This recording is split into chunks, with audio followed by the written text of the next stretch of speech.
So you don't know the thoughts of the other person. You're often not aware of what they really think about you, right? So to think that you know someone is very dangerous because it's based on your own projections, on your own preconceptions, based on your own childhood, your parents, etc. So it's very dangerous to think that you know someone, that you have pigeonholed them, because people are complex. They're changing. They're never the same. You think someone is outgoing, but then they have introspective traits. You think somebody is mean, but that they also can be very kind at the same time. People are complicated. You can't fit them into these categories. Everybody's an individual. Everybody's different. They have their own backgrounds, they came from different social classes, different ethnicities. It's arrogant to think that you ever know anybody. So you have to begin from this position, almost like Socrates, of complete ignorance. I don't really know them. And then you kind of can start to maybe understand to a better degree who they are. Now, I can't understand, or I can't be inside like my wife's skin. I don't know what she's thinking. But I can know what she's feeling. And it's a different thing because we are intuitive. We can pick up the moods of other people. But we don't usually, it's a skill that you develop. But you sense that someone is upset or someone's excited. And there's cues and you can feel it in their body language. And so you know in that moment when you said something, it upset them. And then you can analyze what happened. So I said something and I picked up upset body language. What is it that I said? Did I trigger an insecurity? Did I make her feel like she did something wrong? What is it? Then from that knowledge, you can begin to maybe understand her insecurities, her weaknesses, what her world is like. But the most important thing I like to say on that score is when you go to see a movie, you're interested in the character because you don't know them, they're a stranger, and slowly things are revealed about who they are, and it's exciting. You know, they're evil, they're good, they're a mix of these things. That's what makes you want to watch the movies, the characters involved, right? But we have a hard time translating that into real life. And I want people to think of the people they interact with as characters in a movie. They are strange, they are weird, they have their own fantasies, their own dreams, their own childhood traumas, their own childhood joys, right? And just as you get inside the character in a film, you want to get inside the skin of other people and understand what makes them tick and what their world is like. And it's infinitely interesting because people, as I said, are weird. They're strangers. They're like alien creatures. And it should be exciting to try and understand more and more about them. But never, ever have the belief that you're going to know people completely. They're always going to surprise you. They're always going to elude you. There's an element of mystery you can never get behind. Is that a common mistake people make in relationships, revealing too much about themselves too quickly and becoming boring, let's say? That is definitely a problem. I mean, in The Art of Seduction, I have a chapter, the last chapter, the 24th, so they have strategies of seduction in the second half of the book, and they kind of slightly go in sequence, leading to the end, to the culmination of your seduction. Then there's a chapter, the after effects, after you seduce someone. And the idea is, even in a relationship of a year, 5 years, 10 years, 20 years, you have to keep some level of seduction going. It's not the same level as when you're first dating because that would be exhausting, right? But you have to keep a sense that you're not taking the other person for granted, that they're not so familiar to you that you just stop trying. You don't dress nicely anymore. You don't take them to nice restaurants. You don't try and do things that are surprising. You have to keep an element of mystery and surprise in any relationship to keep it going. And if people become too familiar, if you become too familiar to them and you just fall into these patterns, then all of that mystery and spark is gone. So the key in a relationship is to have moments where you surprise the other person. You've been with them for 10 years and suddenly you take them to a restaurant or on a trip that they had no idea you were thinking of, or you say something that's completely surprising to them. It doesn't have to be something expensive. It can just be an action or a behavior that they've never seen before in you. And it's not fake, it's real, but you have to realize that the feeling for the man or the woman that you are being taken for granted, that they know you, they know everything about you, is deadly. It destroys the sexual tension between you, destroys everything else. In today's world, a big controversy among relationships is checking your partner's phone, like seeing what they're doing behind your back. Yeah. Do you think you should check your boyfriend or girlfriend's phone? No. I mean, I suppose there could be a justification if you are pretty damn certain they're cheating on you, or if they're like a criminal doing harmful behavior. Maybe. But you should really respect other people's privacy, and the idea that you're going to cross that boundary, I think, reveals something very bad about you. So if you suspect behavior that you don't like, then confront them about it, then ask them about that. And of course, if they're cheating on you, they're going to lie. But I'm trying to help you develop your nonverbal skills. It's so easy to see through a liar. You know, traditionally women have this more problem with men, but that's changing, where they feel, their gut tells them that there's something wrong with this man. He's lying, he's cheating on me, he's no good. But their heart, they want to be loved, they want to be in the relationship, so they don't trust their gut, that first impression, and they get into the relationship, and then it gets really nasty and ugly. I want you to trust your gut about people. If you feel like there's something sneaky or slimy or not trustworthy about this person, then there's probably something there. And the best thing to do is to try and confront them. And you can tell by the way they talk and the way they react that they're lying, right? Or that they're not lying. But, going into people's privacy and going into their phone, I think is very, very invasive. It's violent, and I don't think it's warranted. I mean, I think a lot of it is you're just trying to find out more about them. You're trying to find out more about their secrets and their fantasies, or what they're doing, or if they're on Tinder looking for other mates or something, or whatever. I think you just got to resist that kind of thing and respect people, and not feel like you're given license to spy on them in some way. I think it's very dangerous. If you feel the need to check someone's phone, it's because you went wrong at an earlier point, establishing some type of boundaries or communication, or vetting out the person fully, perhaps.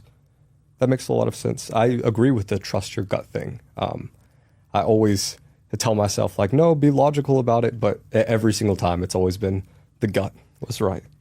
Yeah, you oftentimes, when you first meet somebody, it's a very strange thing. Because when you meet people for the second or the third time, it's not the same, right? But when you see them the first time, there's a weird energy going on because they're a stranger. And strangers, there's something strange, there's a wariness about them, there's a curiosity. It's a different energy than anything else. And you're feeling something from that person that's different from after you've seen them 2 or 3 times, because after 2 or 3 times, you're not paying attention. You've assumed, this is what they're like, I know who they are. That first time, you don't know that. And those gut feelings are much stronger. You're picking up vibes about them. Something is a little bit off about this person, right? Something about that narcissist, those eyes I was talking about.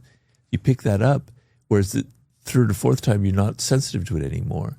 So yes, you've gone wrong. You weren't paying attention earlier on, and now you're involved with someone who's up to no good. I really love the quote that's like, the first time you meet someone, they reveal who they are. Because say you and I developed a close friendship. This is our first time meeting. And say I made one joke while we hung out with each other. And you laughed at it really hard. Then I made another joke. Then I just kind of become the jokester in Robert's life. But I might not be like that to other people. So we shift our behaviors the more we hang out with a person and stray further and further away from ourselves. Have you noticed this is the case? Yeah, very much so. I mean, this is part of the element of you don't know people that you're around. You don't know yourself, but as well. And what I mean by that is when you're around your boss, you have a different manner. You speak differently, your voice is different, your body language is different, the way you walk is different. And then when you're with your spouse or your children or a colleague who's you're equal with, you're completely different, right? What does that mean? What's going on here? Who's the real you? Is it how you behave with your boss when you're all a little bit tense and your voice is a little more hesitant? Or is it the real you when you're with your friend joking around? Or is it the real you when you're talking to your wife or your husband? You're a chameleon, you're an actor. You're constantly wearing a mask and changing how you behave depending on the level of power, the social status, the level of how well you know the other person. You're constantly shifting who you are, right? So if other people are doing that, you don't know who they are. So for me to assume that you're just this jokester type and that's who I've pegged you at, but you're completely different when you're with other people, you know? I remember I had this boss. I was working at a magazine in New York in the 80s, a pretty well-known magazine. And this boss, he was really nice to me. I thought, what a nice guy. This guy's really nice, you know, very unusual. Very down to earth. But then I would hear stories about what an asshole he was to the people behind closed doors, the people who worked for him, the people who worked directly under him. But he hid it from everybody else, but only like 3 or 4 people saw what a true asshole he was. So people are deceptive that way. They're trying to present to you a front that will make you impress you, but they'll have a different front with somebody else. So just never think that you really actually know a person because they're presenting something that they want you to believe is the reality. Robert, what do you believe is the ugliest human emotion? And what emotion makes you do the most evil? Or what makes people do the most evil when they feel that specific emotion? Well, it's hard to there's no algorithm that can determine what's more evil in these situations. So it's subjective. But one of the ugliest emotions is envy, simply because people don't recognize it. They don't admit to themselves that they're feeling envy. And because they don't admit to themselves that they feel envy, they feel they have license to do whatever they want. So a lot of murders, a lot of terrible crimes, a lot of sabotage have been committed out of envy of the person that you're dealing with. But you never admit it to yourself because envy means that you feel inferior to someone else. You wish you had what they have. Humans don't like to admit that they're inferior, that somebody has something that they wish they had. So we justify it to ourselves. We say, they're really a bad person. They're evil. They're inconsiderate. They're all full of themselves. They're arrogant. It's actually stemming from us. It's stemming from the fact that we wished we had what they had. We feel envy. And because we justify it as it's their problem, we're now justified to commit terrible things to them, spying on them, hurting them, sabotaging them. I have stories in the Laws of Human Nature of the great Mary Shelley, the woman who wrote Frankenstein, and how she was a magnet for envy. Some people are magnets for envy, and they're magnets from envy because they're so good. They're so successful. They're smart. They're beautiful. They're witty. They've got all these good qualities. A lot of people hate them and envy them. And she brought this woman into her life who was so friendly and nice. And that's what envious people often do. They often ingratiate themselves so that they can hurt you. And this woman ended up stealing her husband from her, who was the famous poet, Shelley. He ended up dying in an accident. She basically ruined Mary Shelley's life, destroyed it through envy, right? And finally, it took a long time because Mary Shelley didn't want to acknowledge this, but finally she realized that this woman is evil, downright evil, right? So envy can turn into a very evil, destructive emotion. It's not always that. There's passive envy where I myself feel envy for a great basketball player who can do things that I could never do because I love basketball. I was never very good at it, but God damn it, I really envy Kobe Bryant. But I don't do anything about it. I love him. He was my hero. But so there's passive envy where you kind of envy. I've talked about this before, but Ryan Holiday, I was once his mentor, and now he's incredibly successful. He's younger than me. He's better looking than me. I could feel envy towards him, and I do, and I admit it. But it's passive envy. I don't act on it. But people who are very insecure and feel envy are capable of very evil things. The other emotion that can lead to evil actions are people who are so certain of themselves. They know the truth. They know what is going on. They know the answer to everything. Because they know what is happening, they're willing to do anything, right? They'll take all kinds of actions to prove that they're certain. But their certainty is not based on anything real. So I always look at people who are filled with conviction and certainty as actually very dark figures. The warm human quality that you want is you don't know. You're uncertain. You're not sure this is exactly the right thing to do. You're not killed by doubt. You're not able to not take any action, but you always have a sense of, maybe I don't know what's right. Maybe I have to think more deeply about it. Maybe I have to be more of a human being than this machine that's so certain about things. But those would be sort of, to me, the two most potentially evil qualities. It's funny how often you never hear anyone say just the words, I don't know.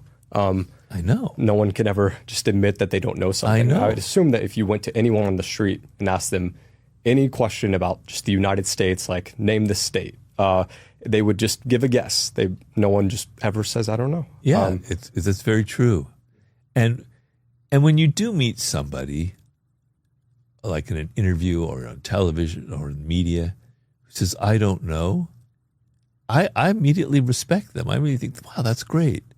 That's so unusual. The other quality is, yes, it was my fault. I made a mistake. It wasn't the other person. I'm not a victim here. I made a mistake. I own up to it. I'm taking responsibility for it. How rarely do you ever hear that? That's a rare one too. Yeah. I'm not friends with that person anymore because I was an asshole. You never hear anyone say that. But it's more true that it's not because someone had to be. You've mentioned how the best seducers kind of mirror childhood fantasies. Why did the best seducers act like children? Or have this like childlike characteristic about them that makes them very charismatic? Well, not all of them do, but a lot of very good seducers do because it's a very natural quality. So children are by nature very seductive because they're not trying to put on a front. They just are who they are, right? And they're very fresh and they say what they think and they have weird fantasies and they're charming and we're charmed by them, right? And so when a person retains that quality, retains that openness, retains that kind of spontaneity, retains that kind of unpretentiousness, we're charmed as well and we can be seduced by them. And one of the types, in the book I have 9 types of seducers, and I'm trying to tell you, the reader, that you are at least one of these types, maybe 2, but usually there's one that stands out. And one of the types is the natural, which is the person who's retained their childlike qualities. This makes sense. But in all of them, if the seducer seems too calculating, too cold, too in control, too trying to dominate and get sex or get a favor out of it, it's sometimes easy to see through, and it's not very seductive.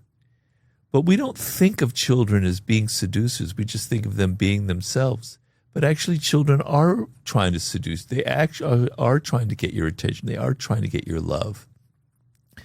But if you make it seem like you're just a natural, like you're just naturally who you are, then people won't realize that you're seducing them. You can get away with a lot. Whereas if you're so cold and calculating and it's so clear you're making moves, so clear you read Robert's book and you're following this, idea and that one, then people can see through it. I remember in the early 2000s, the whole pickup artist thing was sort of taking off. And they had all of these strategies that they would use, like negging and things like that.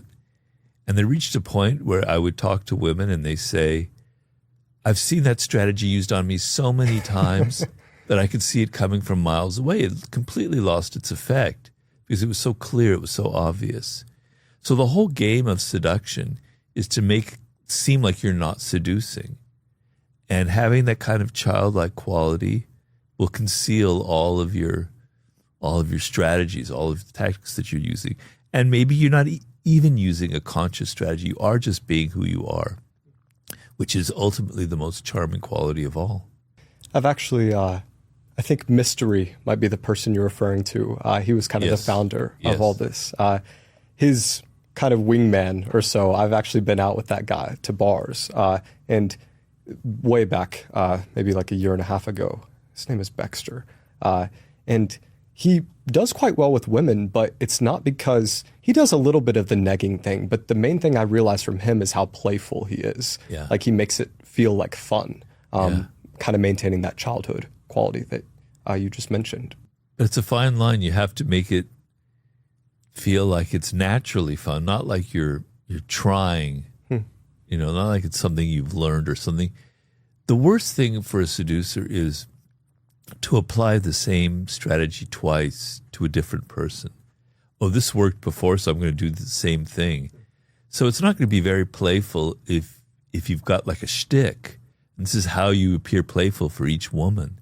You've got to like adapt. You got to change. You got to, you got to be in the moment. It has to be fun for you. You can't just be trying to set up a situation where it's fun for them. Exactly. That's interesting.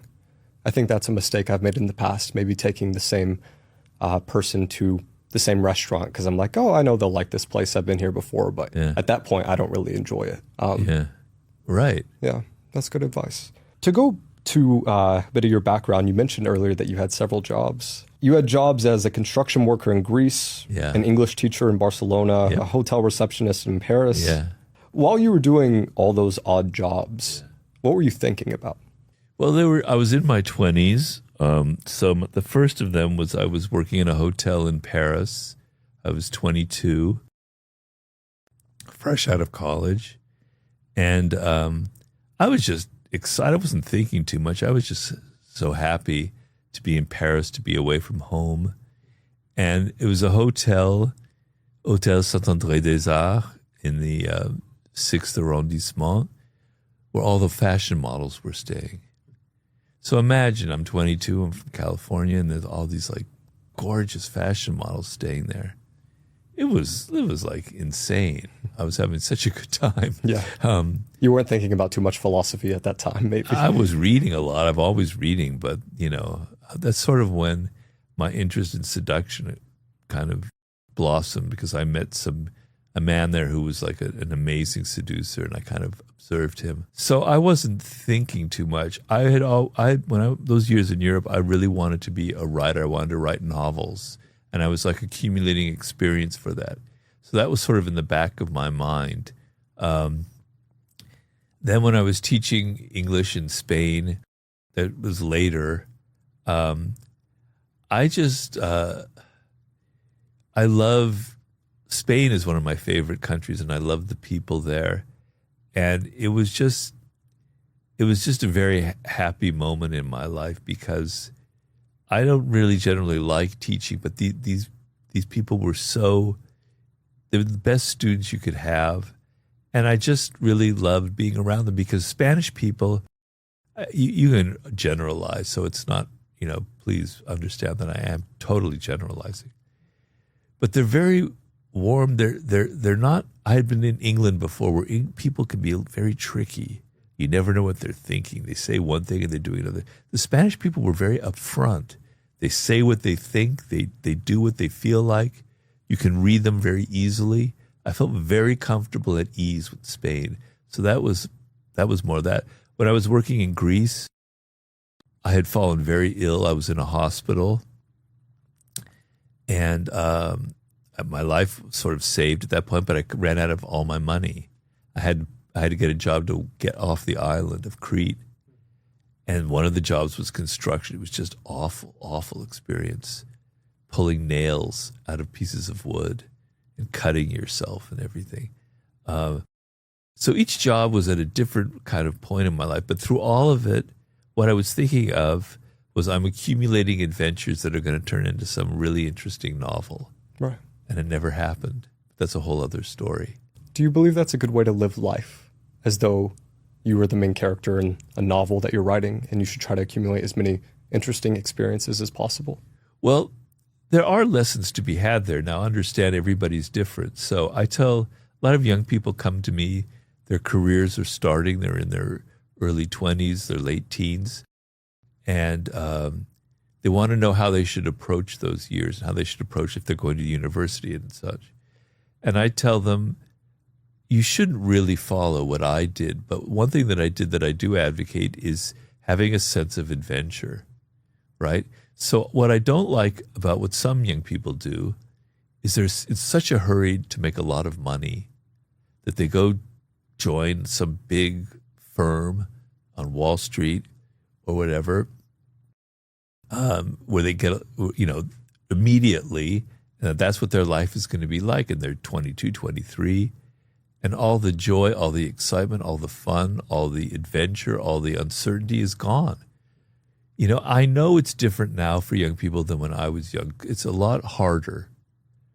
It's harder to get a good job. Jobs aren't so available. Things are much more uncertain now than they were in my day.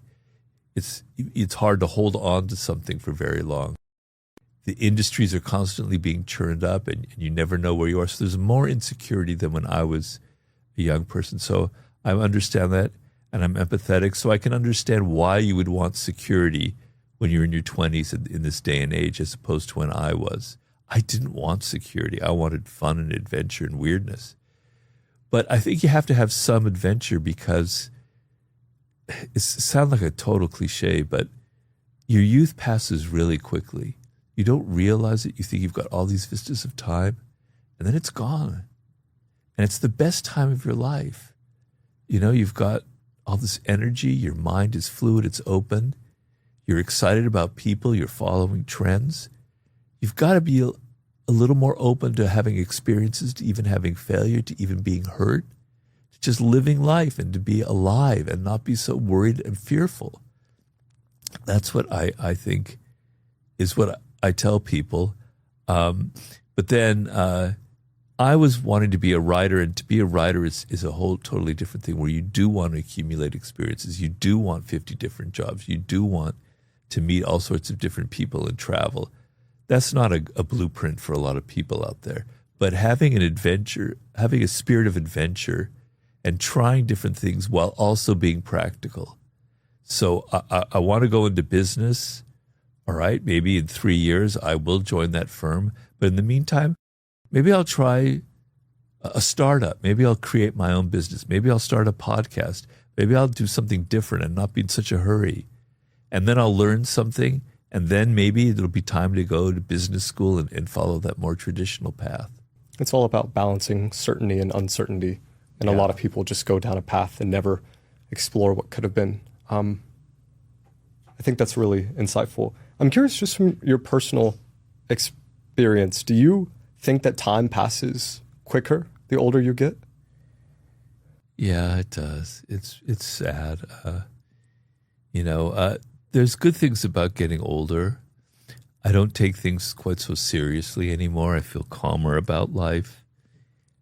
And I personally have a sense of fulfillment and security that I didn't have when I was younger. So nothing is better or worse. It's just life. And so it has its advantages. But time does pass more quickly.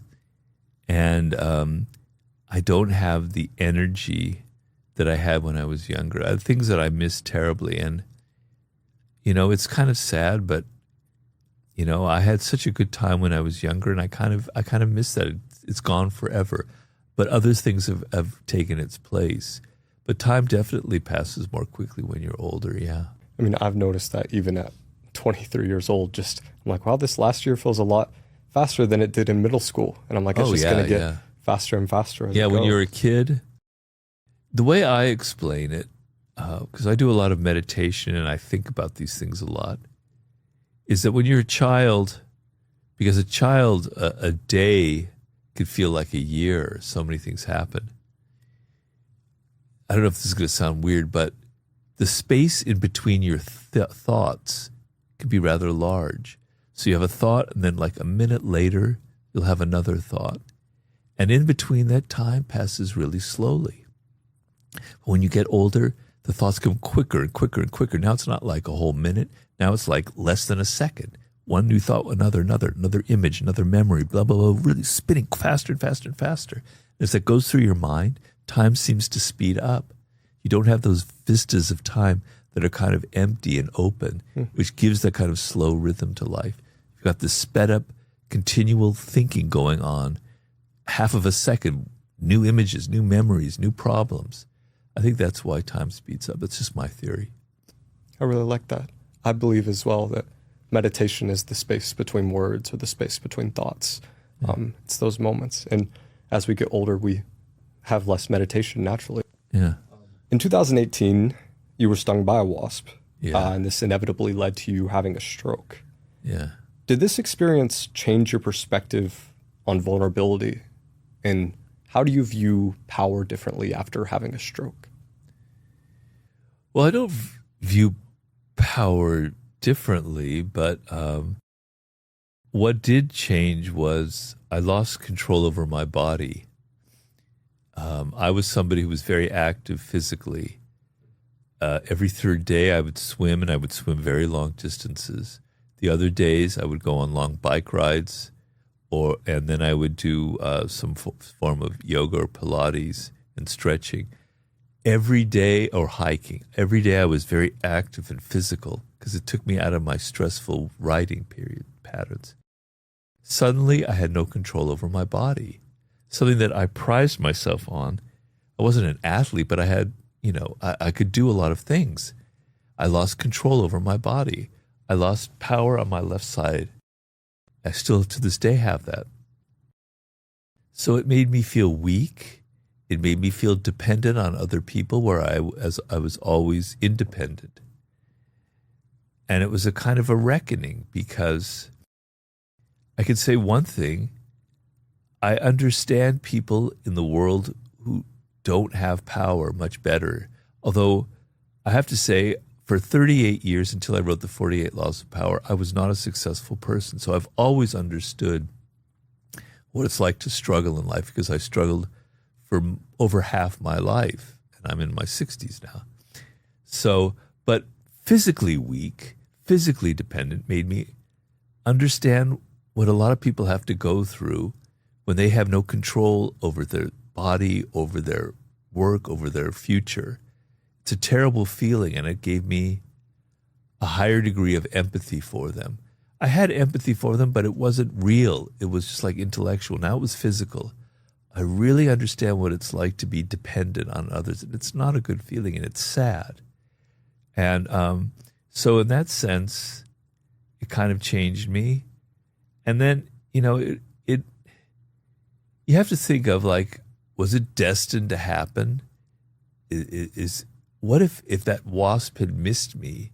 Because it's like, could have just flown right by. None of this would have happened.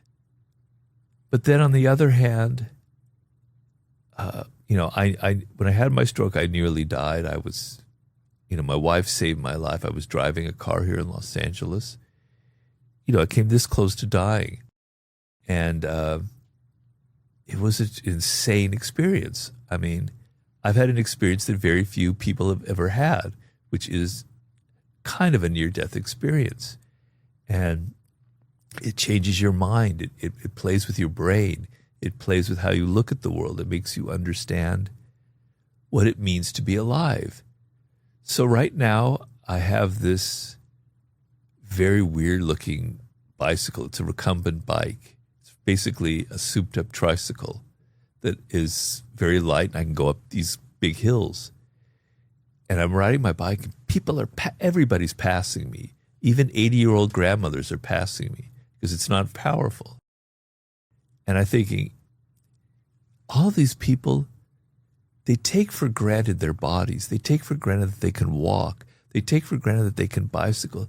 They take everything for granted. They're not aware. And I put myself in their bodies and I go, if I were them, every moment I'd be so happy. I'd be so excited because I could walk. I could do things that I can't do right now. But they don't feel that way. And I guess what I'm trying to say is people out there, you should feel that way. Don't take for granted the things that you can do right now. Even a simple thing like taking a little walk. You should be looking out at the world. You should be looking at the sky. You should be looking at the people, the cars, and feel, God damn it, I'm alive. It's insane, you know? But everyone takes it for granted. It makes me kind of angry. And it makes me feel like in some ways I'm better off with my stroke because I know how flimsy life is and how it could be lost in a second. And you don't know that, and you're wrong, and you're stupid. So maybe there was something gained from the experience. It's interesting. I might not look like it, but I have a condition that it's happened to me twice now in the past 4 years. And essentially, I get slowly paralyzed, and then I remain paralyzed for about 3 weeks, and then it reverses. What is it? It wasn't never diagnosed. Are you familiar with Guillain-Barré syndrome? But it's essentially, they tested me for everything. They didn't really come up with it. Is it neurological? They believe it's neurological. Didn't really have any medicine for me. I spent the first time I was 19 in college, and I spent like 2 or 3 weeks in the hospital. And yeah, they sent in every doctor, did every test, couldn't figure out what it was. And then the second time, how paralyzed are you?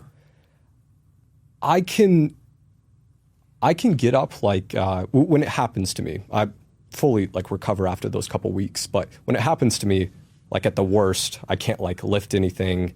I can stand, but I can't walk very far. And then I can move like my neck and my mouth, but like hands, I can move my fingers, but not my arms. But don't know what it is, but I definitely know what it means to like have that power taken away temporarily. And it's like very humbling when it happens. But yeah, I can never find a lot of good in it. So I appreciate your perspective of finding good in it. So would you say that you're glad that it happened to you, or grateful? No, I'm so upset. Sometimes I can't tell you how upset I get, but it has its advantages, its benefits, in that it gives me perspective on life. It gives me an idea. It makes me less afraid of death. I understand what death is like. I feel it. I felt it. I felt it inside of my body. I'm not afraid of it. It was kind of peaceful. So that's good. And as I said, it's probably made me in some ways nicer, because I'm dependent on other people. It's forced me to be nicer. So there are things that are good from it, but what was taken away from me is so painful I can't explain to you. It's just so painful that I would never wish it on anyone, because you don't realize what a joy it is to be walking, to be moving, so I don't know. I don't know how to answer that. It's maybe not the benefit for you, but the benefit to others to hear your story and know that this is someone fascinated by power that's had an aspect of it taken away from him, and to cherish it more. And the other aspect is I'm writing a book. It'll be finished. It'll be out next year on what I call the sublime. You're aware of it because I've talked about it. And I had originally, as I've explained on other podcasts, I originally intended it when I was going to maybe write it 15, 16 years ago or longer, to have all these adventures that would qualify as sublime, like trekking through the Gobi Desert and swimming with dolphins and going to Antarctica. And now I'm writing the book. I can't do anything. All I can do is sit in my goddamn office. I can't even type. I have to handwrite everything. I am so limited. So if I'm writing a book on the sublime, on experiences that take you to another realm. I have to make it so it has nothing to do with money or jetting off to places. It has to do with basic everyday life.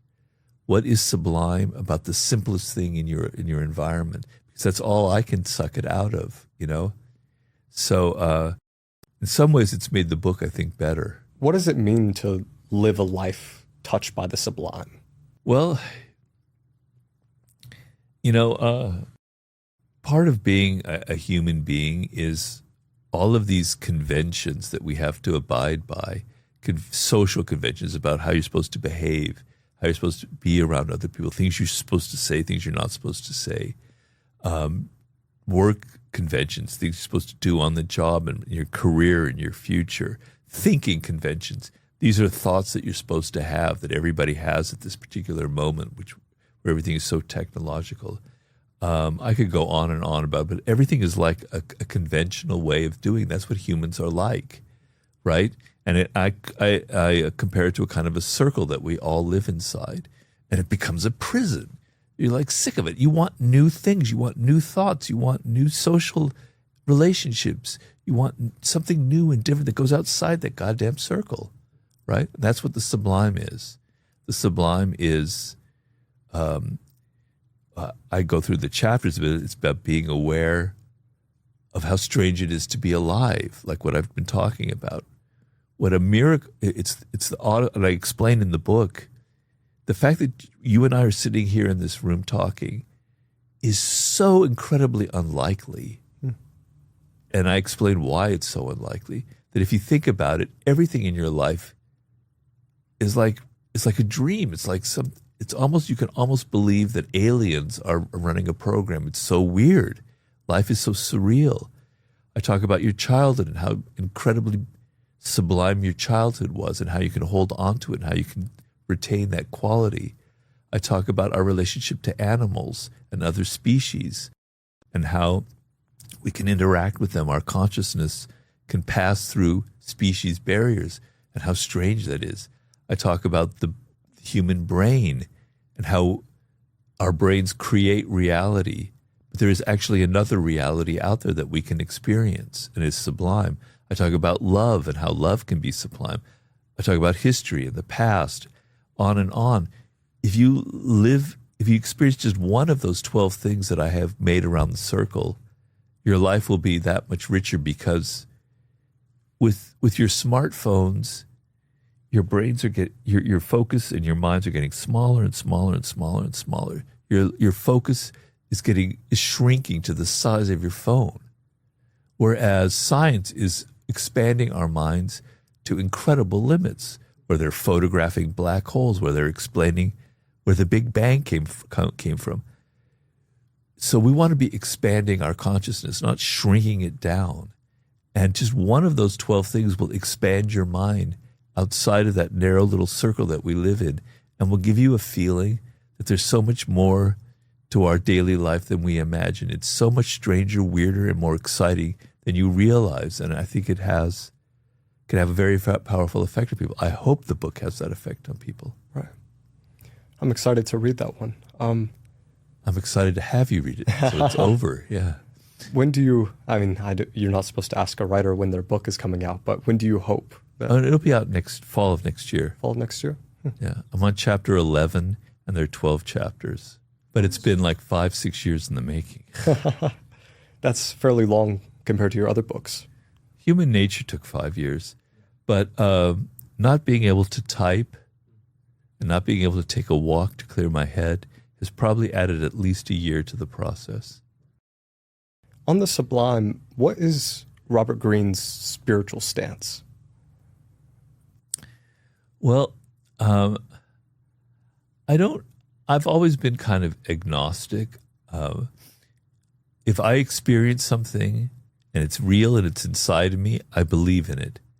But if it's something that I've never experienced, I'm not going to say it doesn't exist, but it's not real to me yet. So I did not grow up, I'm Jewish, but I did not grow up in a family of believing in God so much. It's never was really part of my experience. And I've had the experience that there is something much larger to this world, something transcendent, something much greater than us that connects us all. That there is something cosmic. That doesn't necessarily involve some single creator spirit out there. I don't know. I'm agnostic. I don't know to be is the answer. But particularly when I was younger, or when I had my drug experiences, or when I meditate, it's very clear to me that there's something much greater than who we are, than being an individual human. There's some force out there that's immense that we're a part of. And I talk about it in the Sublime book. But I talk about, I have a chapter on ancient religions, pagan religions, and paganism, and their relationship to God, and how it was kind of similar to what I'm describing to you now. So it's hard to verbalize my answer there. It's not about that single God figure that I'm worshiping or praying to. It's more like a feeling of something that connects all of us as humans, connects all living things, and connects everything in the universe, that there is some kind of transcendent spirit or energy. I definitely believe in that. It's really interesting. It kind of reminds me of the structure of maybe 48 Laws, that you use these examples of people throughout history as being representative of how to live your life, and the things that play in life. And it's kind of maybe similar to how you think about ancient religions, like maybe the Greeks, that they had all these gods that represented the spiritual nature of these different aspects of life. This might be a tough question. I don't love this question, because I know the 48th law is ignore the other 47. Oh, okay. If you had to make a 49th law of power, what would it be? I would have the 49th law of power. There's no such thing. I mean, so when I first started the book, it was my first book. I'd never written anything like it before. I did a lot of research, and I noticed I didn't have an idea of 48 laws of power. I noticed these patterns in history of things that happened that were kind of universal. And I started out with like 78 of them, something like that. I'd have to go back to my cards. And slowly I whittled it down.